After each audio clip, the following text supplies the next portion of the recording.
আসসালামু আলাইকুম, স্বাগত জানাচ্ছি আরটিভির দুপুরের সংবাদে। আপনাদের সঙ্গে আছি আমি সিনথিয়া রহমান। সংস্কার কমিশনের সুপারিশ আইন ও নির্বাহী বিভাগকে ক্ষমতাহীন করবে বলে মনে করে বিএনপি। দলটির মহাসচিব মির্জা ফখরুল ইসলাম আলমগীর বলেন, রাজনৈতিক দলের কাছে দেয়া জাতীয় ঐক্যমত্য কমিশনের প্রশ্নমালার সাথে বিশেষ কয়েকটি রাজনৈতিক দলের বক্তব্য বিবৃতির মিল পাওয়া নিয়ে জনমনে প্রশ্নের জন্ম দিয়েছে। পাশাপাশি ঐক্যমত কমিশনের সুপারিশে রাজনীতিবিদদের বাদ দিয়ে অনির্বাচিত ব্যক্তিদের রাষ্ট্রীয় দায়িত্বে নিয়োগের অযৌক্তিক প্রচেষ্টা দেখছে বিএনপি। গুলশানে দলের চেয়ারপারসনের কার্যালয়ে সংবাদ সম্মেলনে এসব কথা বলেন তিনি। মাইদুর রহমান রুবেল জানাচ্ছেন বিস্তারিত। বিএনপির শীর্ষ নেতাদের সাথে নিয়ে জরুরি সংবাদ সম্মেলনে দলটির মহাসচিব বলেন, সংস্কার কমিশনের সুপারিশ আইন বিভাগ ও নির্বাহী বিভাগকে যতটা সম্ভব অবমূল্যায়ন করা হয়েছে। এর ফলে নির্বাহী বিভাগকে ক্ষমতাহীন করার পাশাপাশি দুর্বল ও প্রায় অকার্যকর সরকার ব্যবস্থা প্রতিষ্ঠিত হবে বলে মনে করেন বিএনপির মহাসচিব মির্জা ফখরুল ইসলাম আলমগীর। আইন বিভাগ ও নির্বাহী বিভাগকে যথাসম্ভব আন্ডারমাইন করা, ক্ষমতাহীন করাই উদ্দেশ্য, যার ফলশ্রুতিতে একটি দুর্বল ও প্রায় অকার্যকর সরকার ব্যবস্থা প্রতিষ্ঠিত হবে। তিনি বলেন, সংবিধান প্রস্তাবনার মতো অতি গুরুত্বপূর্ণ সংস্কার কমিশনের সুপারিশ থাকলেও তা রাজনৈতিক দলের কাছে পাঠানো স্প্রেডশিটে উল্লেখ করা হয়নি। রাখা হয়নি নির্বাচন ব্যবস্থা নিয়ে করা সুপারিশের 80%। সংবিধানের প্রস্তাবনার প্রিএম্বল মতো অতি গুরুত্বপূর্ণ বিষয় সংস্কার কমিশনের সুপারিশে থাকলেও তাই স্প্রেডশিটে উল্লেখ করা হয়নি। স্প্রেডশিটে 70টির মতো প্রস্তাব উল্লেখ করা হলেও মূল প্রতিবেদনে সুপারিশের সংখ্যা প্রায় 123টির মতো। একইভাবে নির্বাচন ব্যবস্থা সংস্কার কমিশনের মূল প্রতিবেদনের 150টির মতো সুপারিশ তুলে ধরা হলেও স্প্রেডশিটে মাত্র 27টি বিষয় উল্লেখ করা হয়েছে। কোনো উপদেষ্টার রাজনৈতিক দল গঠনে পরোক্ষ ও প্রত্যক্ষভাবে জড়িত থাকায় জনমনে সন্দেহ তৈরি হয়েছে বলে মনে করেন তিনি। অন্তর্বর্তী সরকারের কোনো উপদেষ্টা ক্ষমতায় থেকে রাজনৈতিক দল গঠন প্রক্রিয়ায় প্রত্যক্ষ পরোক্ষভাবে জড়িত থাকায় জনমনে সংশয় সৃষ্টি হয়েছে। এ প্রক্রিয়ায় প্রশাসন যন্ত্রকে ব্যবহার করার নানা প্রকার লক্ষণ ও প্রমাণ ক্রমেই প্রকাশ পাচ্ছে, যা দেশ ও গণতন্ত্রের জন্য মোটেই সুখকর নয়। ফেসিবাদ বিরোধী জাতীয় ঐক্য বিনষ্ট হয় এমন কোনো পদক্ষেপ না নিতে অন্তর্বর্তী সরকারের প্রতি আহ্বান জানান বিএনপি মহাসচিব। আমাদের মনে হবে যে উপযুক্ত। মাইদুর রহমান রুবেল, আরটিভি, ঢাকা। রিফাইন্ড আওয়ামী লীগ নামে আওয়ামী লীগকে পুনর্বাসিত করার ষড়যন্ত্র চলছে বলে মনে করে বিএনপি। এমন ঘটনায় উত্তপ্ত এখন রাজনীতির ময়দান। নির্বাচন নিয়ে যখন আলোচনা তুঙ্গে, তখন এমন আলোচনা সন্দেহের চোখে দেখছে বিএনপি। যদিও শামসুজ্জামান দুদু মনে করেন আওয়ামী লীগ আর ঘুরে দাঁড়াতে পারবে না। আর অবসরপ্রাপ্ত মেজর হাফিজ বলেছেন, কঠিন পরিস্থিতি সামাল দেওয়ার সক্ষমতা নেই সরকারের, আর তাই দ্রুত নির্বাচন আয়োজন করাই মঙ্গলজনক। মাইদুর রহমান রুবেল জানাচ্ছেন বিস্তারিত। নির্বাচন কবে হবে তা নিয়ে যখন চলছে সংলাপ, তখন আওয়ামী লীগ ফেরার আলোচনায় নড়েচড়ে বসেছে রাজনৈতিক দলগুলো। যদিও অন্তর্বর্তী সরকারের প্রধান বলছেন আওয়ামী লীগ নিষিদ্ধ করার কোনো পরিকল্পনা নেই আপাতত। নির্বাচনী আলোচনার মধ্যে আওয়ামী লীগ ফেরার আলোচনাকে সন্দেহের চোখে দেখছে বিএনপি। শামসুজ্জামান দুদু মনে করেন, আওয়ামী লীগকে ধ্বংস করে দিয়েছে শেখ হাসিনা নিজেই, আর ফেরার সুযোগ নেই তাদের। আমার তো ধারণা আওয়ামী লীগ ইতিহাসের বিষয়বস্তু হয়ে থাকবে, তাদের উঠে দাঁড়ানো তো পরের ব্যাপার। তারা নিশ্চিহ্ন হয়ে গেছে এবং এই নিশ্চিহ্ন জনগণ করে না, এই নিশ্চিহ্ন শেখ হাসিনাই করছে বা হাসিনার পরিবার করছে। আওয়ামী লীগের সবথেকে বড় শত্রু হচ্ছে শেখ হাসিনা এবং তার নেতৃবৃন্দ।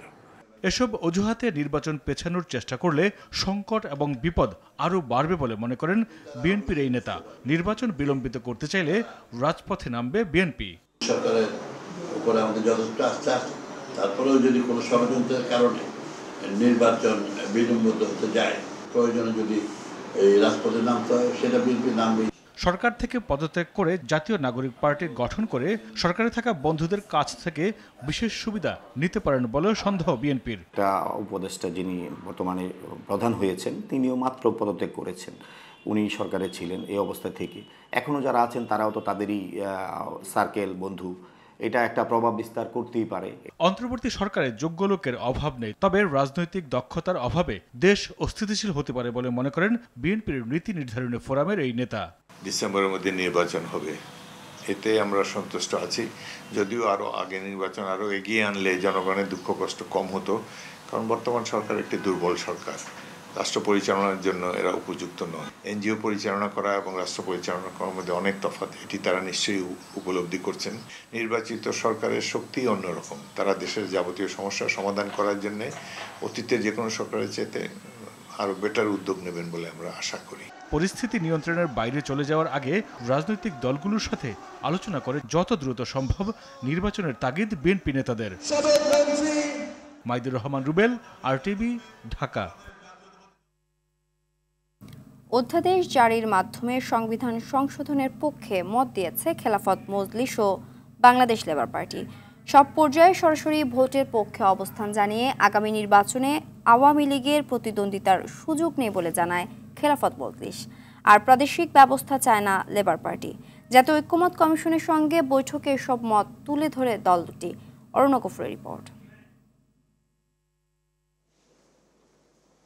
জাতীয় সংসদের এলডি হলে জাতীয় ঐক্যমত কমিশনের সঙ্গে বৈঠকে বসে খেলাফত মজলিস। স্বাগত বক্তব্যে আলোচনার ভিত্তিতে সংস্কার প্রক্রিয়া এগিয়ে যাবার ব্যাপারে আশাবাদ জানান জাতীয় ঐক্যমত কমিশনের সহসভাপতি অধ্যাপক আলী রিয়াজ। রাজনৈতিক দলের সঙ্গে আলোচনা অব্যাহত থাকবে এবং তার মধ্য দিয়ে আমরা এক জায়গায় আসতে পারবো স্বল্পতম সময়ের মধ্যে। সংস্কার কমিশনগুলো দেয়া 166টি প্রস্তাবের মধ্যে খেলাফত মজলিস একমত হয়েছে 140টিতে, 15টিতে আংশিক মত ও 10টিতে ভিন্ন মত জানিয়েছে দলটি। দেশের অধিকাংশ মানুষের বিশ্বাস হিসেবে আল্লাহর উপর আস্থা ও বিশ্বাস সংবিধানে রাখার প্রস্তাব খেলাফত মজলিসের। সংবিধানে একটা ধারা থাকতে হবে, ইসলামের স্পষ্ট বিধান বিরুদ্ধায়ন করা যাবে না। এটা আমরা বলছি সামাজিক ধর্মীয় স্টেবিলিটির একান্ত প্রয়োজন। ফেসিবাদ এবং তার দোসর যারা আগামী নির্বাচনে তারা আসার সুযোগ নাই, তাদের বিরুদ্ধে বিচার করতে হবে। বিচার করার পরে যদি প্রমাণিত হয় যে তাদের কেউ আসতে পারে, তখন দেখা যাবে। এটা এই মুহূর্তে সুযোগ নাই। দিনের দ্বিতীয় দল হিসেবে ঐক্যমত কমিশনের কাছে নিজেদের মতামত জমা দেয় বাংলাদেশ লেবার পার্টি। কমিশনের প্রস্তাবের 147টিতে একমত তারা, 12টি আংশিক আর 7টি বিষয়ে ভিন্নমত জানান নেতারা। কালো টাকার মালিকদের নির্বাচনের বাইরে রাখায় জোর দেয় দলটি। আমরা মনে করি যে বাংলাদেশে দ্বিকক্ষ বিশিষ্ট পার্লামেন্টের দরকার আছে।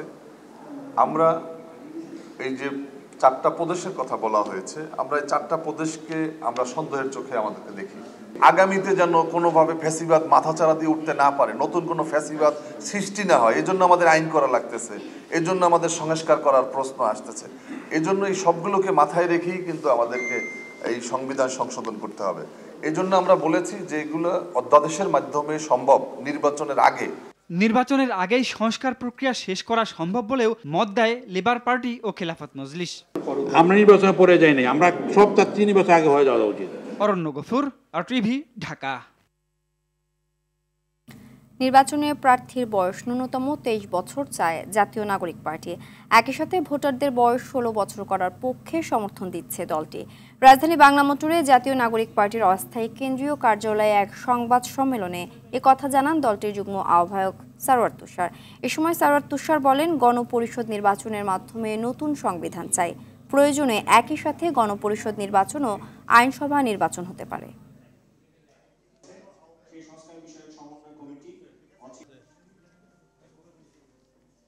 গণপরিষদ কিংবা গণপরিষদ ও আইনসভা হিসেবে নির্বাচিত সংসদ, এই দুটো পদ্ধতিতে মোটামুটি আমরা থেকেছি।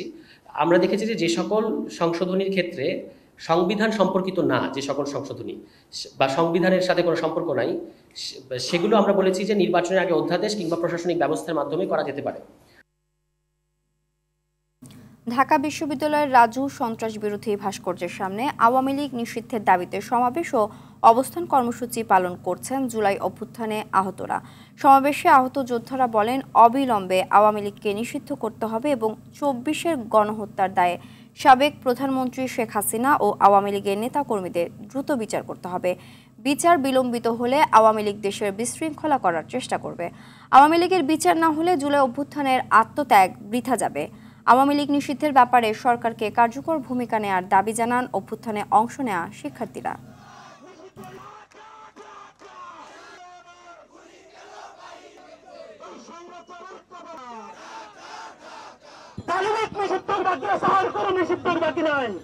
আমি সরকারকে অনুরোধ করবো, আপনারা যে যুদ্ধের রক্তের উপর বসে আছেন সে যুদ্ধের আহ্বান শুনুন, অথবা এই রাজপথ আমার প্রকম্পিত হবে, আমার রক্তে লাল হবে। এই সরকার যদি তাদের কঠিন শাস্তি দিতে না পারে, তাহলে আমার সেই বোনদেরকে ফিরিয়ে দিক, আমার সেই ভাইদের ফিরিয়ে দিক। আওয়ামী লীগের নিবন্ধন বাতিল ও বিচারের দাবিতে শাহবাগে বিক্ষোভ সমাবেশ করবে জাতীয় নাগরিক পার্টি এনসিপি। শুক্রবার রাতে গণমাধ্যমে পাঠানো এক সংবাদ বিজ্ঞপ্তিতে এ তথ্য জানানো হয়। এতে বলা হয়, গুম, বিচার বহির্ভূত হত্যাকাণ্ড এবং গণহত্যার দায়ে শেখ হাসিনা এবং আওয়ামী লীগ ও ফ্যাসিবাদের অংশীদারদের বিচার, দলের নিবন্ধন বাতিল এবং রাজনৈতিক ও সাংগঠনিক কার্যক্রম নিষিদ্ধের দাবিতে এই বিক্ষোভ সমাবেশ অনুষ্ঠিত হবে।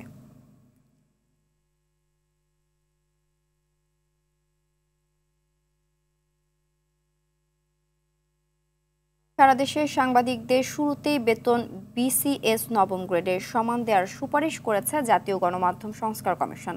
দুপুরে অন্তর্বর্তী সরকারের প্রধান উপদেষ্টা ডক্টর মোহাম্মদ ইউনূসের কাছে সংস্কার কমিশন তাদের প্রতিবেদন জমা দিয়ে সাংবাদিকদের এসব কথা বলেন গণমাধ্যম সংস্কার কমিশন প্রধান কামাল আহমেদ।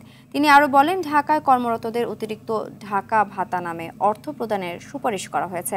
সাংবাদিকদের নিরাপত্তা দিতে সাংবাদিকতা সুরক্ষা আইন তৈরির সুপারিশের পাশাপাশি মধ্যম এবং বৃহৎ গণমাধ্যমকে পাবলিক কোম্পানির আওতায় আনার প্রস্তাবনা দেওয়া হয়েছে বলে জানান তিনি।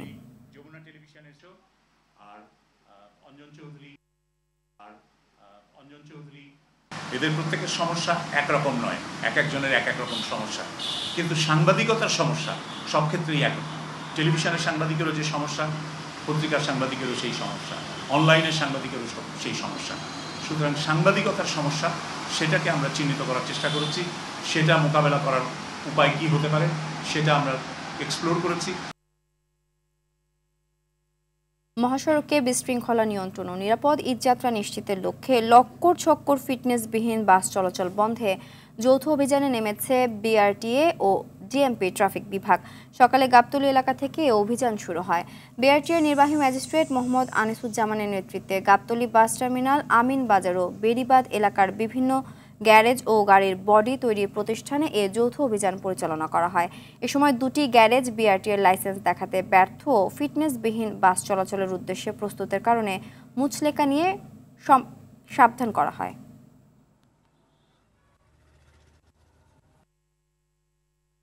যে সমস্ত গাড়িগুলো রাস্তায় যে নষ্ট হয়ে যেতে পারে এবং যার ফলে অনেক দীর্ঘ যানজটের জ্যাম সৃষ্টি হয় আপনারা জানেন, তার ছাড়া অ্যাক্সিডেন্টেরও ঝুঁকি বেড়ে যায়।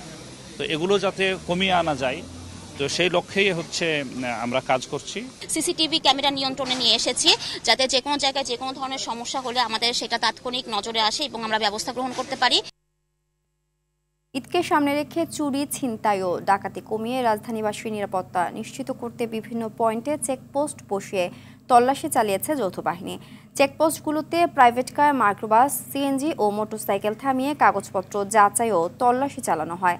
পাশাপাশি সড়কে চলাচল করা ব্যক্তিদের গন্তব্যস্থলও বের হওয়ার কারণ জানতে চাওয়া হয়। ঈদকে ঘিরে মানুষ যাতে নিরাপদভাবে চলাফেরা করতে পারে সেই লক্ষ্যে তাদের এই তল্লাশি অভিযান। নিরাপত্তা নিশ্চিতে যৌথ বাহিনীর এই উদ্যোগকে ইতিবাচকভাবে দেখছেন সাধারণ মানুষ।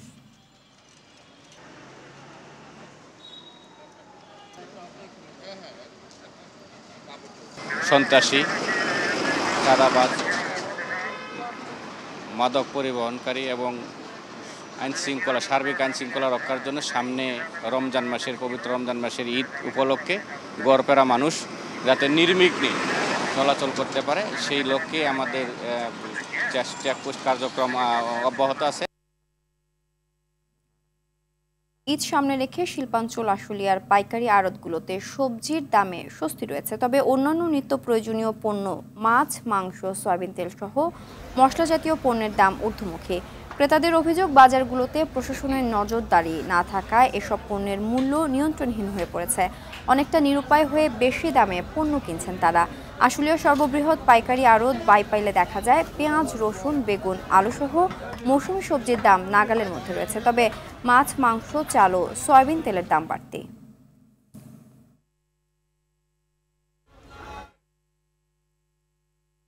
চট্টগ্রামে আড়ং-এর আউটলেট অভিযান চালাচ্ছে ভোক্তা অধিকার সংরক্ষণ অধিদপ্তর। এই বিষয়ে বিস্তারিত জানাতে সরাসরি যোগ দিচ্ছেন সহকর্মী সাইফুল মাহমুদ। সাইফুল, অভিযানের বিষয়ে সবশেষ কি তথ্য রয়েছে জানাবেন? জি সিনথিয়া, আসলে যেমনটি বলেছেন, চট্টগ্রামের আড়ংয়ের পরপরেই মিমি সুপার মার্কেট এলাকায় একটি অভিজাত কাপড়ের দোকানে কিন্তু আসলে অভিযান পরিচালনা করছে। এখানে কিন্তু এই দোকানটিতে কিন্তু বেশ কিছু অনিয়ম পেয়েছে। তারা কিন্তু বাইরে থেকে পণ্য ক্রয় করেছেন, কিন্তু কোনো ধরনের এই পণ্যের বিপরীতে কোনো রসিদ তারা দেখাতে পারছে না। আমরা কথা বলবো ভোক্তা সংরক্ষণ অধিদপ্তরের সহকারী পরিচালকের সাথে। আমরা একটু ওনার কাছে জানতে চাইবো আসলে কি কি অনিয়ম এখানে পেয়েছে। আমরা একটু ওনার কাছে একটু জানতে চাইবো। নিশ্চয়ই এই দোকানে অনেকগুলো অনিয়ম পেয়েছেন, আসলে কি ধরনের অনিয়ম পেয়েছে আমাদেরকে একটু যদি বলেন।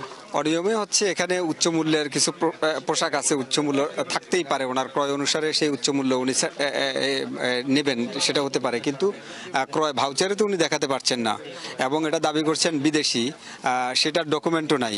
তো একটা পোশাক, একটা শার্ট বললেন যে এটা ৮৫০০ টাকা, বললেন এটা, বললাম কোথাকার এটা, বললো যে এটা থাইল্যান্ডের। বললাম এটা কিভাবে, ডকুমেন্ট কোথায়? বললো যে এই যে দেখেন কাপড় উন্নত। তো আমি বললাম সেটা তো আমেরিকারও বলতে পারেন আপনি, উন্নত কাপড় যেহেতু, এই কাপড় তো বাংলাদেশেও পাওয়া যায়, সেই কাপড় দিয়েই এরকম শার্ট তৈরি করে এটা থাইল্যান্ডের বা অন্য কোথাকার এটা বলা সহজ হয়ে যায়। একটা পাঞ্জাবি দেখেন ২৪৫০০, সেটার কোনো ডকুমেন্ট নাই। তো আমরা ৫০,০০০ টাকা অর্থদণ্ড করেছি এবং ব্যবসায়ী নেতৃবৃন্দ আছে, সতর্ক করছি। আমরা জরিমানা করেছেন কিনা? জি, জরিমানা করেছি ৫০,০০০ টাকা এবং ভবিষ্যতের জন্য সতর্ক করছি তাদেরকে। জি, আসলে আপনারা দেখছিলেন অভিযানের কথা।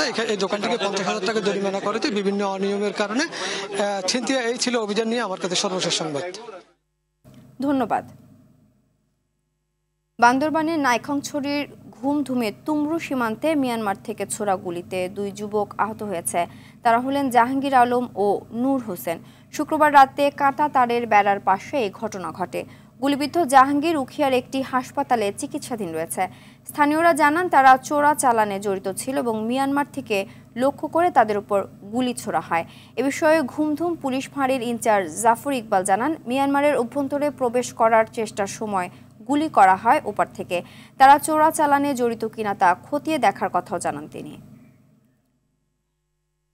দুপুরের সংবাদ এ পর্যন্তই। জেলার সংবাদ বিকেল 4:45টায় দেখার আমন্ত্রণ রইল। ধন্যবাদ সবাইকে।